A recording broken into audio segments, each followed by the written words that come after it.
ఇప్పుడు పెన్షన్ అనేది పెంచారు కదా సార్, దాని మీద ఇచ్చారమ్మా. తీసుకున్నారా మీరు వెళ్ళి? తీసుకున్నాం. ఇంటికి వచ్చి ఇచ్చారా లేకపోతే మీరు వెళ్ళారా అండి? ఇంటికే వచ్చి ఇచ్చారు. అంటే అంటే పోయిన నెల అంతకు ముందు నెలలో మీరు పడిన ఇబ్బందులు కానీ అవన్నీ లేకుండా ఇప్పుడు వెంటనే తీసుకొచ్చి ఇచ్చారా? వెంటనే తీసుకొచ్చి. ఇలాగా ఇంటికి తీసుకొచ్చి ఇవ్వడం మంచిదంటారా లేకపోతే అక్కడికి వెళ్ళి తీసుకునే మంచిదంటారా? ఇంటికి రావటమే 4 గంటలు మంచిది. మన ఆఫీస్కి వెళ్తే లైనే. అంత క్రితం 2 నెలలు ఎలాంటి పరిస్థితి? అదే ఇప్పుడు ఇంటికి రావటం మాకు ఎంతో సంతోషంగా ఉంది. అప్పుడు ఎలా వెళ్ళి తీసుకెళ్లారు? అంటే ఆఫీస్కే రమ్మన్నారు. వెంటనే ఇచ్చారా? టైం పట్టింది. 2 గంటల టైం పట్టింది లైన్ అయ్యాక. అది ఇప్పుడైతే అదేం లేకుండా.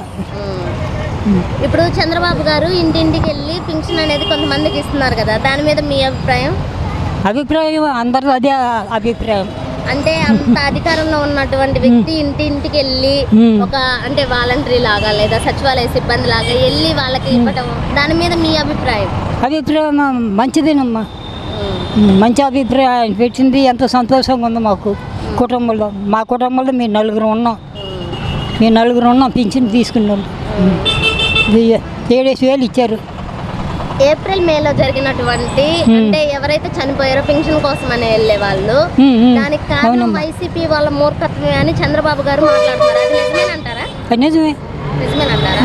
మరి అలా జరిగింది కదా, వాస్తవమే. మరి అంటే మేము ఇప్పుడు సచివాలయ సిబ్బందిని ఎలా కోరామో అప్పుడు వాళ్ళు కోరొచ్చు కదా అని చంద్రబాబు గారు అంటున్నారు. మూర్ఖత్వం వల్లేనా అంటారా? అంతే మూర్ఖత్వం పనిలో చేశారు కొంతమంది. లేదు ఇప్పుడు ఆయన వచ్చిన తర్వాత ఇంకా మరి 5 ఏళ్ళ సంగతి మరి ఏం జరుగుతుంది ఏంటో తెలీదు. ఆయన చెప్పిన పాయింట్ రైట్ అయ్యింది. పింఛన్లు పెంచారు. వికలాంగులు కూడా 6,000 ఇచ్చారు. ఒక్కొక్కరు 3,000 పోయితే 6,000 ఇచ్చారు. ఇప్పుడు చంద్రబాబు గారు వాలంటీర్లు ఆపి కేవలం వీళ్ళు అంటే పెన్షన్దారులకి ఇట్లా ఇబ్బంది అనేది కలిగించారని జగన్ గారు కానీ వైసీపీ వ్యక్తులు కానీ అప్పుడు అన్నారు, ఆరోపణలు చేశారు కదా. అవును, అప్పట్లో అంటారా? ఆ ఆరోపణలు అన్నీ ఉట్టి ప్రభుత్వాన్ని అవన్నీ ఉట్టేది ఆరోపణలు చేయడమే. కానీ ఇప్పుడు ఏముంది? ఇప్పుడు ప్రతి నెల కంటిన్యూ చేస్తామని అంటున్నారు. ఆయన మాట నిలబెట్టుకున్నారు. అదే సంతోషంగా ఉంది మాకు. అది మరి ఇంకా మరి అన్ని సంవత్సరాలు మళ్ళీ బతికింది ఎవరో పోయేది ఎవరో తెలియదు కదా. అది నెలల మట్టి ఇది కంపల్సరీగా ఇస్తానన్నారు జగన్ గారు. నేను వచ్చిన తర్వాత 3,000 ఇస్తానని చివరిలో దిగిపోయేటప్పుడు 3,000 అనేది పెంచారు. చంద్రబాబు గారు 4,000 ఇస్తానని మొదట్లోనే 4,000 అనేది ఇవ్వడం జరిగింది. దీని మీద మీ అభిప్రాయం? చంద్రబాబు గారు చెప్పింది న్యాయం జరిగింది ఇప్పుడు అనుకోవటానికి. అది ఆయన ఏముందో జనవరి కాడి నుంచి 3,000 ఇవ్వటం మొదలెట్టారు. జగన్ గారు ఉన్నప్పుడు జనవరి కాడి నుంచి 250 తోటి 3,000 చొప్పున ఇచ్చారు నెలలకి. ఎక్కిన మొదటిలోనే కాకుండా చివరిలో ఇచ్చారు. అవును, చివరిలో ఇచ్చారన్నమాట. 250 పెంచి 3,000 అలాగే జరిగింది.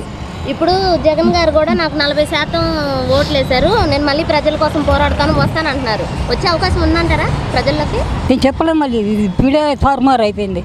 జగన్ గారు వస్తారా అనుకున్నాను 4 గంటలు. నా అభిప్రాయం ఏంటి, జగన్ గారు వస్తారు అనుకున్నాను కానీ వాళ్ళు జరగల. అంటే ఇప్పుడు కూటమి చేస్తున్నటువంటి అన్యాయాలని కక్షపూరితమైనటువంటి వాటిని ఎదుర్కోవడానికి ప్రజల వైపు నేను ఉండడానికి నేను వస్తాను ప్రజల్లోకి అంటున్నారు జగన్ గారు. వచ్చే అవకాశం ఉందంటారా? మళ్ళీ మార్పు రావాలి. చెప్పలేం కదా, మార్పు రావాలి. ఇప్పుడే కదా జరిగింది, ఎంత నెలగా అయింది. నెల రోజులు ఏం జరుగుతుంది? ఇంకా మీటింగులు పెట్టాలి, చాలా ఉన్నాయండి. ఇంకా మీటింగులు చాలా ఉంటాయి. అభ్యాసం అవుతుంది, కొట్టుకోవటం చెట్టుకో అమ్మ చాలా జరుగుతున్నాయి ఘోరాలు. ఒకరికొకరు చెప్పక్కర్లేదు మనం. అది మీరు ఈ 2 నెలలు ఎలాగ వెళ్ళారు? అంటే అక్కడికి వెళ్ళి తీసుకోవడం కానీ? ఇది మా ఊరు కాదండి, ఏలూరు. అసలు మా ఊరు పింఛన్ ఇక్కడ ఉంటుంది. నాకు ఇక్కడికి వచ్చి తీసుకున్నాను. నిన్న వచ్చాను నేను. మీరు ఒక్కరేనా లేకపోతే మీ కుటుంబ సభ్యులు అట్లాగా వచ్చి? మా కుటుంబ సభ్యులు, నేను ఒక్కనే వచ్చి తీసుకున్నారా? అది వెంటనే ఇచ్చారా? 2 రోజులు అట్లాగే? ఏం లేదు, ఇంటికి తెచ్చే ఇచ్చేసారు ఉదయం 7 గంటలకి. ఈ రోజు కాదు, గత ఏప్రిల్ నెలలో కానీ మే నెలలో కానీ ఆఫీస్కి సచివాలయంలోకి వెళ్ళి తీసుకున్నాం. రాను పోను 2 రోజులు పట్టింది. మా ఊరి కాడి నుంచి ఇక్కడ ఛార్జీకి రావాలంటే 150 రూపాయలు, 300 ఛార్జీ. మరి నాది ఇక్కడ ఉంది కదా, మా అబ్బాయి ఉంటున్నాడులేండి ఇక్కడ. అది ఆయనే చూసుకుంటున్నది. నేను సాయంకాలం వచ్చాను, పింఛన్ ఇస్తున్నాను రండి అంటే వచ్చా.